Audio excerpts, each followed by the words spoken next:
Amen. Happy fast of St. Mary, everyone. Missed all of you.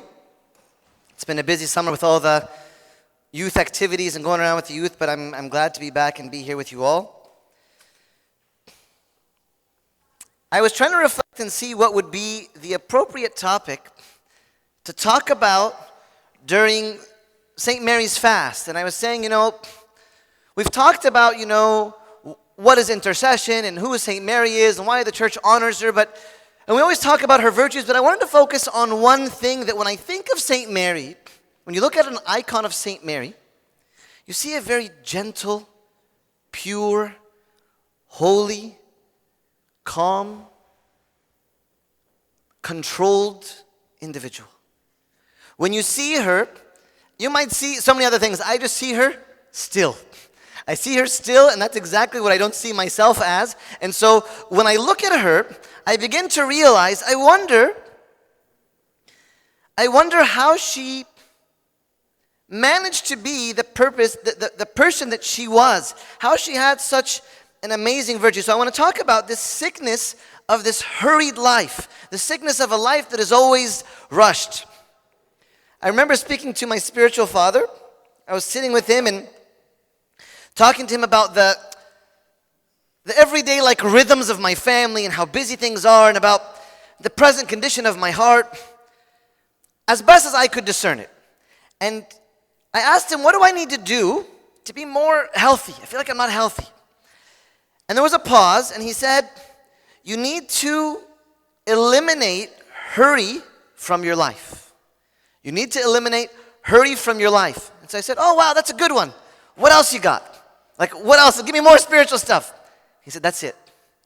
He says, I'm trying to think of give me something more spiritual. He says, this is the most spiritual thing that you could do.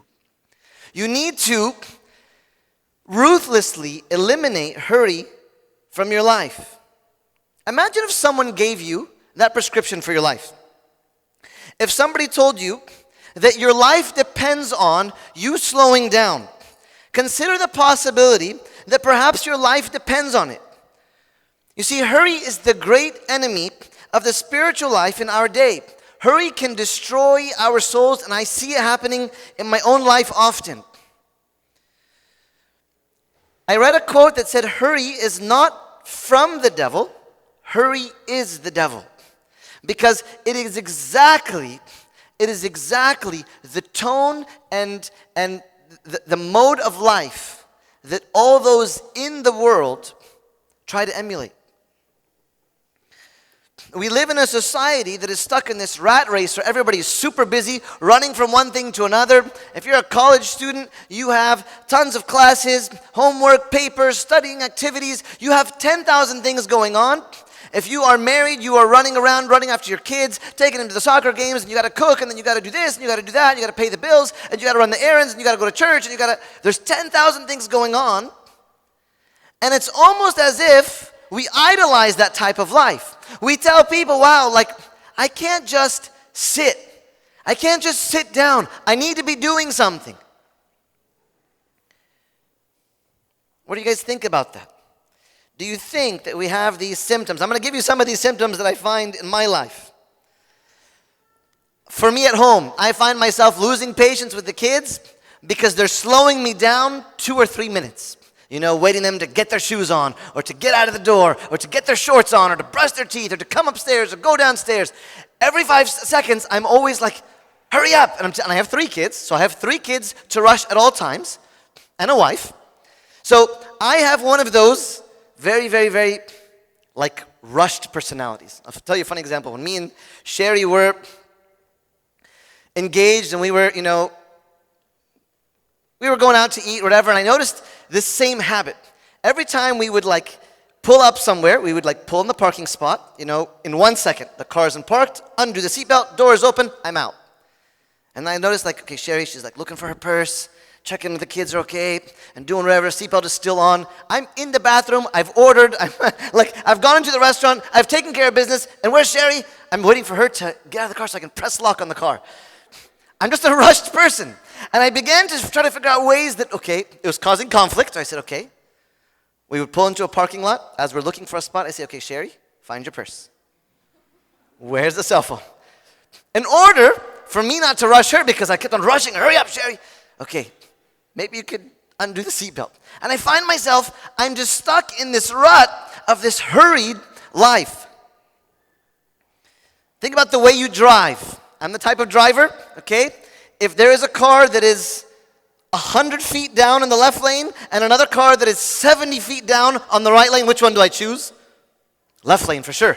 You go in the left lane, you speed around the 70-foot guy and you go in front of him.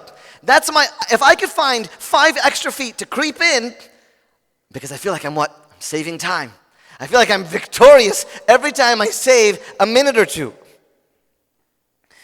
Think about when you go to a grocery store. Anybody measure the lanes when you go and you see the lines and you try to think, that lady looks super old and she's going to take forever. And this person looks like they're a mess with their kids. And this person, and I'm trying to find what is the lane that I could go in. And then the worst is you choose the shorter lane, but it's the person that doesn't know where their card is and they have to go to the car to get their wallet and you want to kill somebody. And I realized there's something inside of me that just needs to relax, and I can't.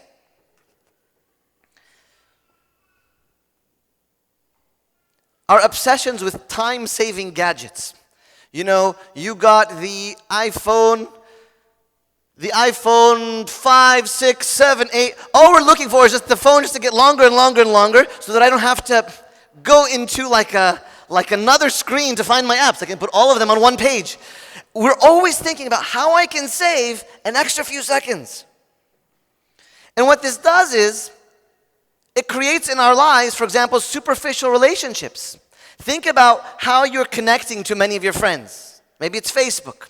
You see their picture, you like their picture because you want them to know that you still love them. So if I like your picture, that's my way of communicating my love to you. Why not pick up the phone and talk to them? Spend time, hang out. But we're always trying to do everything in a rush. I'll give you some more examples. The number 1 selling shampoo in America reached the top because it combined shampoo and conditioner into one. And they literally reached to the top of the shampoo companies just because they merged shampoo and conditioner into one. Domino's Pizza reached the number 1 pizza company in the country because they promised to deliver within 30 minutes or less. Look at how our society values time efficiency. Is time efficiency bad? It's actually an excellent thing. But when I find myself always running and busy and filling my life with more and more and more and more, you're going to discover it's going to have a negative impact on you. Even Christ was aware of this problem in his day. Christ repeatedly withdrew from crowds and activities and taught his disciples to do the same. When the disciples returned from a mission, they were casting out demons and healing the sick, and they told Jesus all the stories. He says, all right, let's go into a solitary place. And he calmed them down, and he sat down. He wanted them to be in solitude. You see, solitude, the practice of solitude, is that solitude is the furnace of transformation. Solitude is the place in which we can become transformed. I want to talk a little bit about solitude. I'm going to talk about other things that could heal us of this sickness. Of course, we're always going to have times of busyness in our lives. We want to make sure that we never do it in a way that severs our connection from God. You always tell people, well, do you have time to pray? You say, Abuna, life is so busy. The best is when a high school kid tells me, Abuna, you know how busy I am? I'm like, no, tell me. Tell me how busy you are. And I begin to think, we're training our kids that this is what do you do? 1 page of homework you have 1 hour of homework every night and you're telling me that you're busy? And I begin to think we're training even our further generations fast and hurry and add more and be busy. You see, hurry is not just a disordered schedule. Hurry is a disordered heart. Hurry is not just a disordered schedule. Hurry is a disordered heart. I'll be honest. I'm going to confess. It seems like there is not enough hours in the day for me to accomplish everything that I want to accomplish.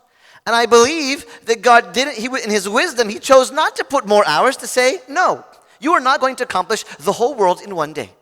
You are going to pace your life little by little, and you are going to take into your life only what fits in what is healthy. Only what we can make what is healthy. But if I have this and this and this and this, and I can't pray, or I can't spend time with my kids, they say that the average couple speaks to each other quality conversation, undistracted, 27 minutes a week. 27 minutes a week, the average couple will look face to face and speak. We need solitude. It's time that we slow down, and we have to eliminate this from our lives. You see, for many of us, the great danger is not that we will lose our faith in a hurried life, but we're going to become so distracted and preoccupied that you're going to settle for a mediocre version of faith. You feel like, as long as I go to church, right, and I say my quick prayers at night, and I might do a little bit of quiet time every once in a while, and I might go to retreat once a year, it's mediocre. And I'm okay with that. I'm okay with just living an average faith and a very mediocre experience of God, just because I would rather be busy. I want you to think about, when you sit down, what happens when you sit down? You start thinking, all right, what do we got to do? Every time, me and my wife will sit down, we'll be, all right, Sherry, what do we got to do? And we start this and this and this and this. I'm like, no. We got to slow down. Oh, the kids need this and the kids need that. I'm like, maybe they don't need that. I begin to realize that I am stuck in this temptation, and we need to slow down. David says, be still and know that I am God. You see, when you're moving a fast-paced life, you don't know God because you can't know God in a hurry. You can't possibly know God well when you're in a hurry. Often throughout the scriptures, you see St. Mary would say, when she would observe things in her life, it said she would ponder these things in her heart. She had time to ponder. She had time to reflect. She had time to lift up her mind and say, Lord, what's going on? This baby Jesus, what's the plan? Where is he going? Where are we going? You see, because of this frame of mind, we suffer from this sickness. What makes solitude so important? You see, solitude is the one place that you can actually gain freedom. I'm talking a little bit about how to have solitude, but freedom from the forces of society that are impressed on each and every one of us every day. It's such a lethal environment here in America because you're taught the busier, the better. The busier, the better. We have so many pressures and temptations about success, security, comfort, happiness, and we're just trying to satisfy them all at once. There was an experiment done with mice a few years ago. Researchers found that it takes a high dose of amphetamines to kill a mouse living in solitude. But a group of mice will start hopping around and hyping each other up so much that a dosage 20 times smaller is lethal. So they would inject this amphetamine into a mouse. When it's by itself, it takes 20 times the amount of medicine to affect the mouse negatively than when a mouse is in a group. So they discovered, it shows how the effect of the world was on the mice. The amounts that have been given no amphetamines at all, placed in a group on the drug, will get so hyped up that in 10 minutes or so it will be dead. When they give a mouse in a group, this amphetamine, within 10 minutes, it's dead. It takes 20 times longer to kill the mouse when you give it to it when it's by itself. Do you imagine that the impact that the world is having on each and every one of us? Of course, only a mouse would be so foolish to hang out with a bunch of other mice that are so hyper, hopping up in such a frantic pace in such mindless activity for no discernible purpose that they would put their own well-being and lives at risk. Of course, only a mouse would do that, right? A human would never put themselves in such an environment that they put themselves at risk, that they are affecting their well-being. You get to know God when you slow down, be quiet, become still. All that activity creates so much noise in our lives, and the only way to do that is to try being still every day. I'm going to talk about that. How can we slow down? Henry Nouwen, a Catholic priest, said, "In solitude, I get rid of my scaffolding." You know, when you paint something on the inside, they build these like structures. They're like scaffolds. They're like these metal frames that you have to climb. He says, "When I sit in solitude, I get rid of my scaffolding." Scaffolding is all the stuff we use to keep ourselves propped up, to convince ourselves that we are important.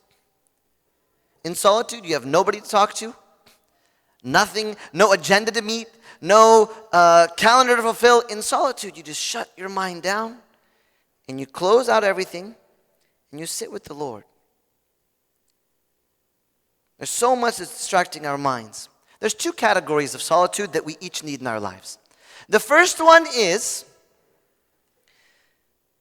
are the periods of solitude on a regular basis. The periods of solitude on a regular basis. Throughout the day, when you're at the office, you ever just pull away on your break just for 5 minutes just to sit down and reflect? Lord, it's 10 a.m. and I haven't even thought about you. It's lunchtime and I'm stressed, I have so much going on. Even just pulling away for 5 minutes into the lunchroom or take a walk on the outside or do whatever. And gather your thoughts daily. The best time to do it, of course, is at the end of the day, to analyze your day, to shut yourself down, tell your parents, tell your spouse, I just need to sit with myself just for 10 minutes. Can you just give me a break for 10 minutes? Can you watch the kids? Or can you do this? I just need 10 minutes to sit by myself and say, where is my heart today, Lord? How far is my heart how close is it connecting to you, and how far is it straying away from you? And then there are the extended periods of solitude. For us, people in the world, even if it's just a night, taking a retreat. We try to take retreats in this church regularly. Even if you just take a night once a month. Or an evening where you say, all right, Monday evenings, my spiritual father used to tell me, Monday evenings, no phone, no emails, no this, no going out. Just Monday night is just a solitude night. I turn off everything, I just sit with the Lord. We need that. We need these extended periods of solitude. If you could take 2-3 days and just shut down your mind, even if you could do it twice a year. Every 6 months, get away for a night. We all have second heaven. You can go spend a night in second heaven. You can go to a park and just sit there. Read the scriptures. Empty your mind. Where is my mind? Where is my heart? Where is my life going? Lord, have I fit you into my social relationships? Have I fit you into my work life? Have I fit you into my family? Have I fit you into my finances? Lord, where are you? It is the furnace of transformation. It is the place that I can become transformed. And you see that all over the Bible. You see somebody like St. Paul, Saul of Tarsus, after Christ had appeared to him and transformed him, to accept him and to follow him, first place he went was the deserts of Arabia for 3 years, so that he could come out able to accomplish his mission. He needed to transform all that was in his mind before as a persecutor of the church. Elijah, before he could do the great wonders that he did in bringing fire down from heaven to destroy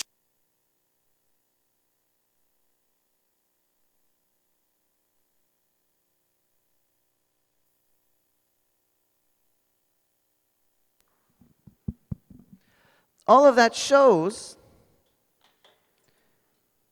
transformation takes place. Look at Moses. Moses killed the Egyptian. He killed the Israelite. And what happened? He went to the wilderness for 40 years in solitude. And then God says, now you're ready. Now you're ready to lead. For you, it's to lead your family, to lead your friends, to lead your church, to lead your whatever it may be, your spouse.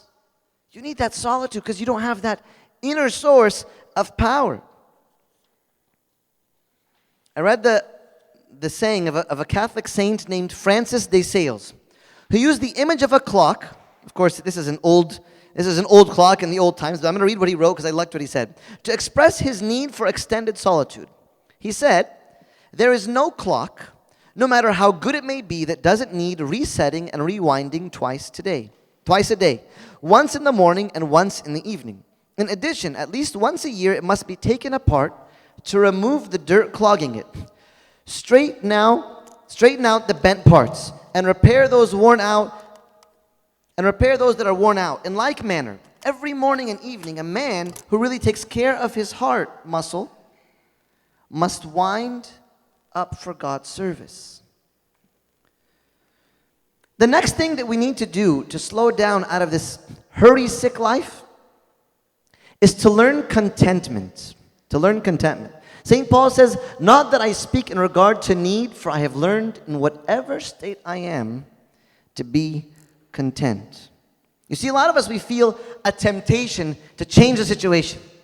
Like, I don't like this situation that I'm in. I don't like the job that I'm in, so I want to change. And then you change, and you're like, okay, I don't like this boss, so I need to change. Or I got this house, and my neighbors are whatever, and so I need to change. Or I got a pay raise, but it wasn't enough, so I need to change. We feel that I don't know how to learn how to be content in my life. St. Paul says, I've learned to be abased, and I've learned to abound. I've learned to be rich, and I've learned to be poor. But in all things, I've learned to be content, whatever the circumstance. You are not by nature a content person. You have this something inside of you that's always longing for something more. If you're going to slow down your life, you have to learn contentment. And it's learned over time. And how do you do that? St. Paul teaches us. 1 Timothy 6:6-8. He says, "Now godliness with contentment is great gain. For we brought nothing into this world, and it is certain we can carry nothing out. And having food and clothing, with these we shall be content." You see, St. Paul is reminding us that life isn't about things. I want you to think about how much your mind is consumed with things. Can you strip that idea out of your heart? You know, we just took 50 high school youth to a mission trip. And they went to go work among the homeless and drug addicts here in a local city in Maryland. And as they were serving, they started to realize, wait a second. One of them told me, "Abuna, I'm a brat." I realized I'm a brat. We met another teenage kid who left his home because he was a drug addict. He wanted to change his life. His mother was a drug addict. He didn't know how to, and so he walked away, and he was living in the woods by himself for 4 years. I'm like, this is like Tom Sawyer, like Daniel Boone. Like, he lived in the woods by himself, getting squirrels, killing them, cooking them. And I'm thinking, this is just a 16, 17-year-old boy doing this on his own. And I began, even my own kids started to say, really? How did he do that? You see, we need to learn to be content with the things that we have. So while I can use things while here on earth, contentment comes when realizing I don't need more to be happy. So there's 3 myths of our culture which encourages this attitude of being discontent. The first one is that having more will make me happy. People who have won the lottery have proven to us that that's not the truth. You know, there's a whole show on TV that talks about these people who, it's called greed, people who have won the lottery and just ended up losing everything. Imagine you have like $30 million. You were making, $35,000 a year, and all of a sudden now you have $30 million. And it's not enough. Having more is a myth that will make me happy. Luke chapter 12 verse 15 says, "A man's life consists not in the abundance of the thing he possesses." You see, Christ is trying to teach us that I need to strip out the attachment of these things in my heart. You might say, well, come on, I don't think like that. Sit with yourself and discover whether you do things like that or not. Go look at your shoe closet. Go look at your shoe closet. I went to my friend's house when I was in California, and I had to make a phone call, so I was in his, like a bedroom. And in the bedroom, in the closet, he has this like case of Michael Jordan shoes. He has over 35 Air Jordan shoes. And I was like, wow, each one is probably worth, $100, $150. And he's like, what?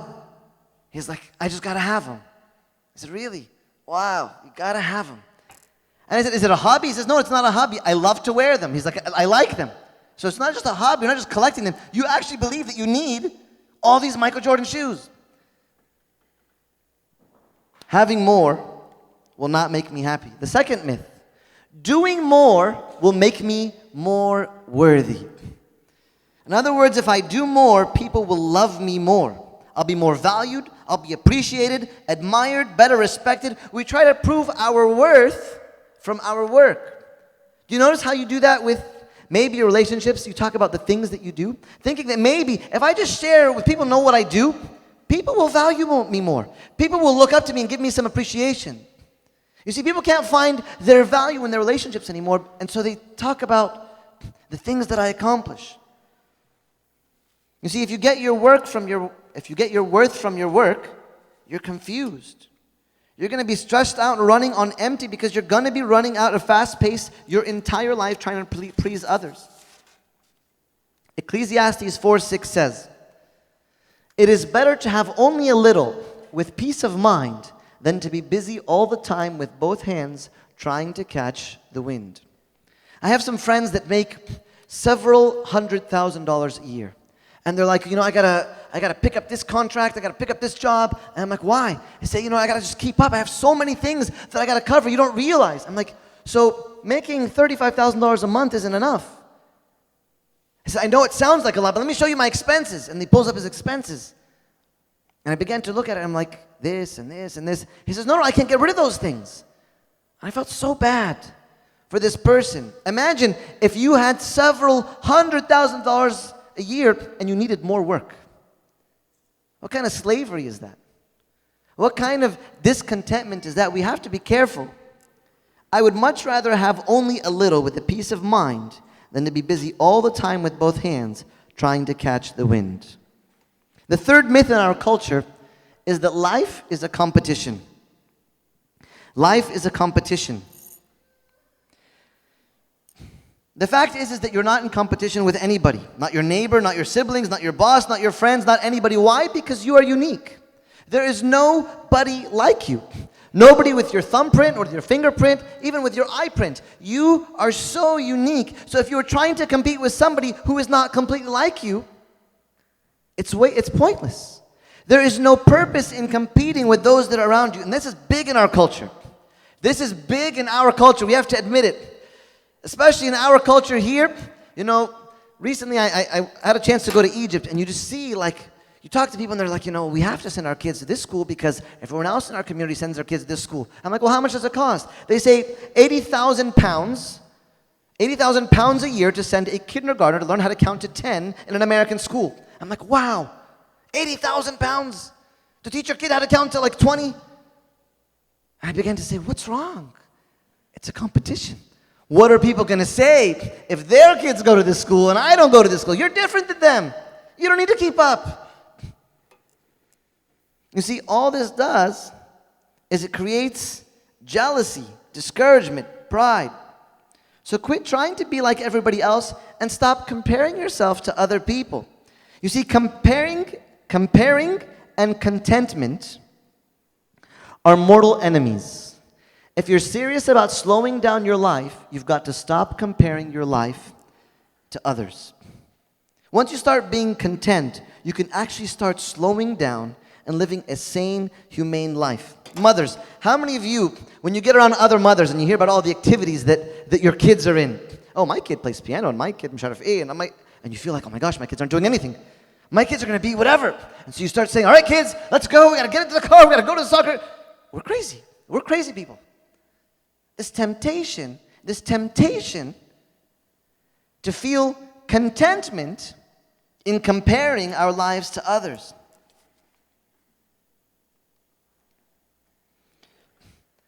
Next, you have to listen before speaking. Listen before speaking. My dear brothers and sisters, take note of this. Everyone should be quick to listen, slow to speak and slow to become angry. I was like, my brain just stopped. Slow to speak and slow to become angry. We have to become slow to speak. I'm one of those people, I confess it.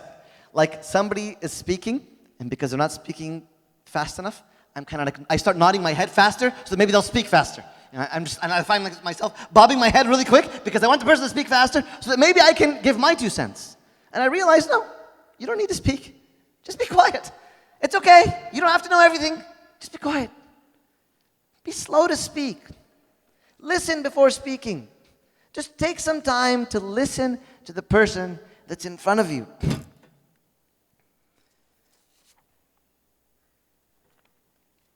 We have become so impatient that we're unwilling to let other people finish a thought. James chapter 1:19. James chapter 1:19 says, my dear brothers and sisters, take note of this. Everyone should be quick to listen, slow to speak, and slow to become angry.